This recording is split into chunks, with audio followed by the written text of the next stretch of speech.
Community Hotline is made possible with generous support by Gresham Ford, the dealer with a heart. The Contribute to the Community program provides the opportunity for the Gresham Ford team to make a positive impact, serving their customers and helping people across the community.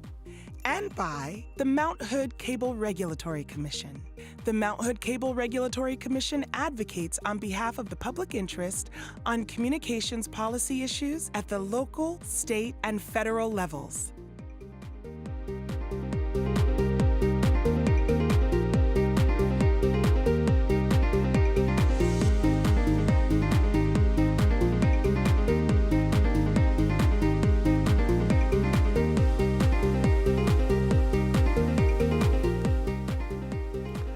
Hi, and welcome back to Community Hotline. I'm Monica Weitzel. We're here in Gresham at MetroEast Community Media. And now with me, I have Larry Smith, who is a MetroEast volunteer and very involved here and has been a producer here for over 25 years, right? I think 32 years. Oh my gosh. Okay, yeah, Am I that old? Right. No, you're not, because we're the same age, so I know you must not we're be. young. But you're also the chair of the Multnomah County Fair, right? Yes. And now you're here to represent the Portland Dahlia Society. Yes. And you are the co-chair of the Pacific Northwest Regional Dahlia Show. You've got that perfectly, Monica. Yes.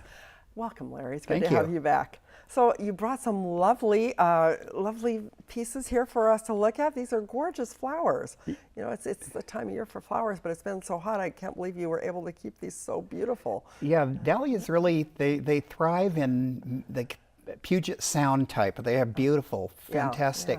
Yeah. They don't like weather much above 80 or 85 degrees, and we've been having like 20 degrees more than that. So I'm lucky to have anything. In it all. These are the rejects as we tape this. Oh my gosh. These were what I picked dahlias to enter in the Clark County Fair. Mm-hmm.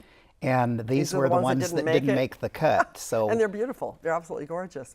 So tell me a little bit about the Portland Dahlia Society. Why is there a society for this, and what exactly do you do?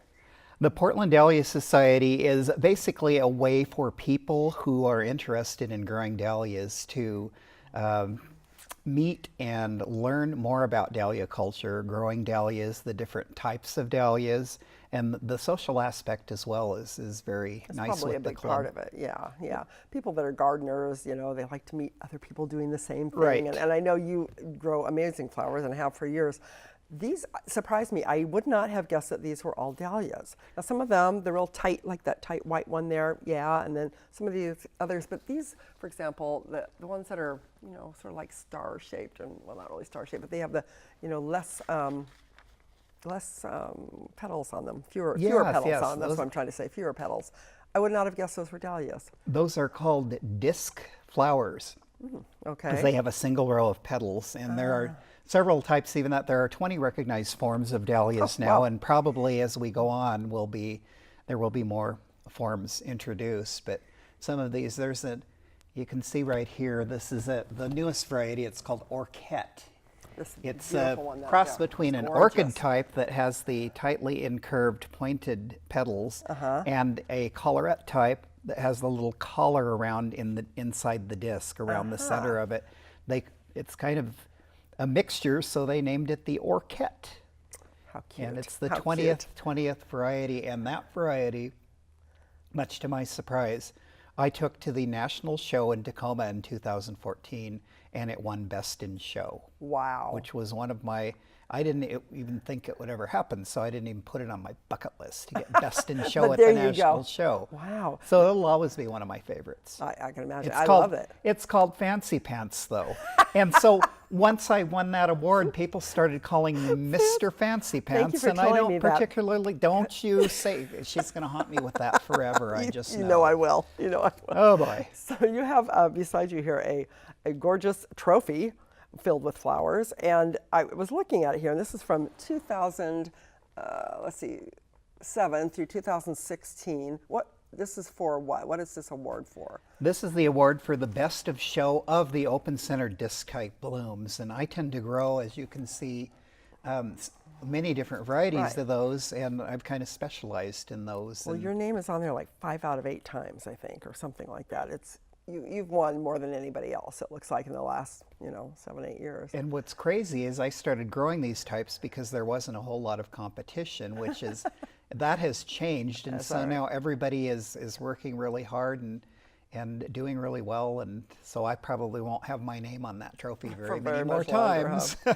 So when people go to the meetings, you have regular meetings then for the Dahlia Society? Yeah, and most months on the second Tuesday of the month Okay. at the Rose City Park United Methodist Church in the basement, we will meet at 7:30 In the morning? and have Or in the evening, Oh, okay. not in the morning, and have a meeting where there's an informational topic every month. For like August, we had a program just this week regarding Dahlia shows and how to get ready Okay. for anybody who's wanting to enter their dahlias. And Do most of the people who come to these meetings enter and show their flowers? I would say maybe about a quarter to a third. Oh, really? I'm And surprised. then I would think it'd be more than that. we try to suck in other people because it makes for a better show. And it seems like every year we get a few curious people. A member that just joined 2 years ago showed for the first time last year, Nathan Payne, young guy, 30 years old. He got a Best in Show Right off at the bat, one of the American Dahlia Society shows. You were jealous, weren't you, Larry? Well, I just think, how many years did it take me to get a Best in Show? And he kept, the day before the show, he would send me a picture of what he'd picked and say, my dahlias look like, I won't even put the extra. He's very critical, and there's all this problems. And then he wins Best in Show and The got a lot of nerve, other the special nerve, huh? awards. So Wow. some people are just superstars. I guess so. Tell me, aren't dahlias difficult to grow? I wouldn't say difficult to grow. They don't like the hot weather. They weren't real happy during the cold, wet spring that we had. Okay, well, this is what I remember about dahlias. When I moved into a house in North Portland in early 80s, but we bought a house that my husband's grandmother had owned. Grandmother and grandfather had lived there, and they had beautiful dahlias, beautiful dahlias. But I was, a young mom with a couple kids, and I was working, and I didn't have time to deal with the flowers, and they didn't keep growing every year like I thought they would. There's things you need to do with them, right? You can't just let them go dormant during the winter, can you? They're not a native plant, so Right. you have to make sure they are watered. They like a lot of water. Right. And I think they were there for the first couple of years, but then after that, they weren't anymore. a lot of people do leave them in. Last winter, there were a lot that froze. But usually the danger here is if you cut them off, getting water down in the stalk, and then that can get down there and rot the tubers at the eye. They're a tuber like a potato. Okay, The so next it's year's not crop you don't grows grow them from by an eye. seed. You don't grow them from. You can grow them from seed. You Really? can hybridize them, but And you don't grow them from a bulb. They're a tuber. they're a tuber. And Okay. a tuber, the beauty of a tuber is you put in one little tuber, and at the end of the year, if you dig them up, you get a whole huge clump. And so there's many divisions there, and you can have several divisions and have several plants off of the So one you tuber. dig them up, you divide them, Yeah. and then you put them somewhere. Is that right? I mean, like in a basement or something Yeah. like that. Because I remember somebody I knew doing that with like newspaper, and then maybe newspaper over it. I can't remember what it was they did, but that just sounded like a lot of work to me. And then you have to replant them that's more again. work than a lot of people want to do. Yeah, yeah. I like those ones that just come back and I can just, deadhead them or whatever. Right. But I love seeing them. They're absolutely gorgeous. So that gives me a little more appreciation for the flowers. You can knowing let that somebody you else. do. You can let us grow them. and I'll we'll let you bring grow them them, to and I you. just enjoy them. And I was trying to I was thinking about this. I remember driving south, like to Eugene or Corvallis or someplace on I-5. Are there dahlia fields along I-5 corridor? Do you remember? I remember seeming to see like farms, dahlia farms. Are there some down there? We're this area is kind of a hotbed, and actually the whole Pacific Northwest for growing dahlias. The climate north of here is actually more ideal, but they do grow well in the Oregon down the In valley. the valley, yeah. So is there a pretty good demand for them? Is cut flowers, or what do people buy them for? I mean, if there's a farm, is it for cut flowers? There are a lot of places that do have sell dahlias for cut flowers. Yeah. I like them outside. I don't want them in a vase. Yeah. I'll bring them in a vase for a love them show in a or vase, for yeah. things like that, but just I like them don't outside. bring them inside or arrange flowers. A lot of people do like them inside. Yeah, I just like flowers, period. I don't care if they're inside, growing outside, or what. I love them. Yeah, absolutely. Tell me what do you personally get out of doing this kind of thing, of all the gardening? Because you've been on here before talking about the Multnomah County Fair, and you've brought on some great pieces of vegetables and things that you've been growing. And what do you personally get out of cultivating these flowers? I mean, I remember being here years ago when I first started working here, and every once in a while there'd be this gorgeous bouquet of dahlias on my desk, and it was such a nice treat. What do you get out of it? Yeah, we bring them in for my show to decorate the set. For your exercise and the show that I do here. And so it's just what I got into it is because my grandparents, when I was growing up, had a big area of dahlias, and we're so proud of them. And I'd go out there. They lived on Mount Scott, a pretty nice area. Yeah. But they were from the Depression, so Grandma would invite me up to go out and tear up old shirts and things and use the rags to tie them up so they wouldn't fall over. So I helped them care for their dahlias. Another thing you have to do for the dahlias. Yeah, you have to tie them up. You can pinch them back though when they're about a foot high when they first start coming up, and I do that, and then they branch out and you get more blooms later. Oh wow! Takes a little longer. Yeah. But you do get more blooms later. So, you see, you kind of do it in like memory of your grandparents, but you've carried that on. And then since I've joined the Dahlia Society, I took a judging course and I'm now a senior judge with the American Dahlia Society.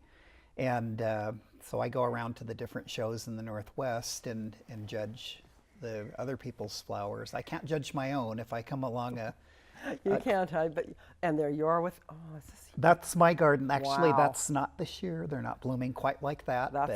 Those are huge. Yeah, there are some large there. I don't know if it's just the angle, but it looks like they're bigger than your head. And that's right, Parkland Rave. That's the flower of the year for the Pacific Northwest show this year. That's coming up later in August, the 26th and 27th. Okay. Oh, look at And those. that's some flowers getting ready to go to the show. That's Christy Parks, a member in Southern Oregon. These were her rejects. They look better than the things. Rejects? Oh, wow. She has an amazing field in Azalea, Oregon, where she also hybridizes and sells dahlias. Dahlias and So azalea. It's just absolutely No azaleas amazing. and dahlia? No, There must be azaleas down there too. I would think so. But we like the dahlia, which is the way the English pronounce it. Dahlia? Oh, I've never heard it pronounced that way. Well, they pronounce a lot of things Yeah. differently than we do, don't they? So the Pacific Northwest Regional Dahlia Show, you said it was the 26th and 27th. That's at Oaks Park? That's at Oaks Park. Free parking, free admission. You can't beat that. Hey, that's a great thing. In the dance pavilion. Okay, yeah, I've been there. So what can people expect when they go there? There's just lots and lots of dahlias to look at? You're going to see hundreds of dahlia blooms competing for best in show.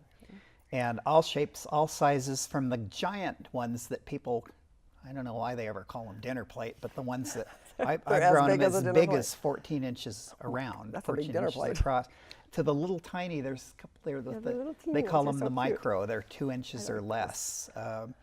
And dahlia arrangements, there are going to be, there's a category for nosegays, there are what they call baskets, which is kind of a formal arrangement. Yeah. And you can also ask the experts about any question about dahlia culture. Okay. We'll be selling cut flower blooms for a very nominal fee. Those will be our rejects that we donate so we can make a little extra money for our club to help support the show. So if you want to go down there and you just want some flowers for, decorate your home or give them to somebody you care about, that's a great place to go get some. Yeah, on Sunday, if anybody wants to come by, that's the 27th. After 3 o'clock, we will be giving away the blooms that were in the show for anybody who wants to carry home an armload of dahlias for free. Oh, I have to remember this. I have to go make a note of this, Larry. Before we run out of time, are there more things coming up that we should know about, other shows after this, or is that about the end of the season then? Well, every year we have an annual show in Portland, just our local show. We're lucky enough to host the Northwest show this year. Okay. But there are shows up and down. If a viewer is watching from, say, the Eugene area or up north in Olympia, there's a show down in Roseburg. There's shows all up and down the different areas.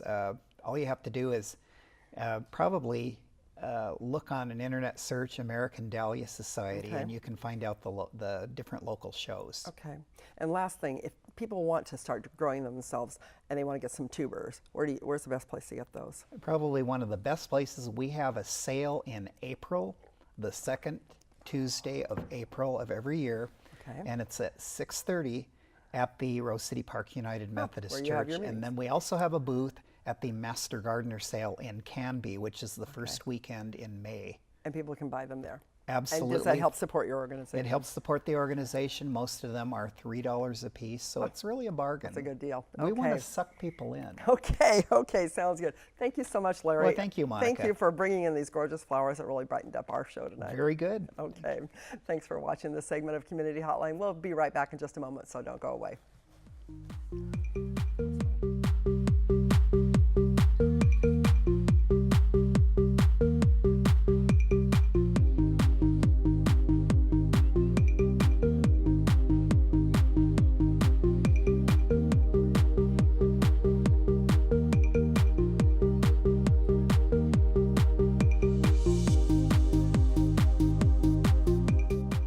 Community Hotline is made possible with generous support by Gresham Ford, the dealer with a heart. The Contribute to the Community program provides the opportunity for the Gresham Ford team to make a positive impact, serving their customers and helping people across the community. And by the Mount Hood Cable Regulatory Commission.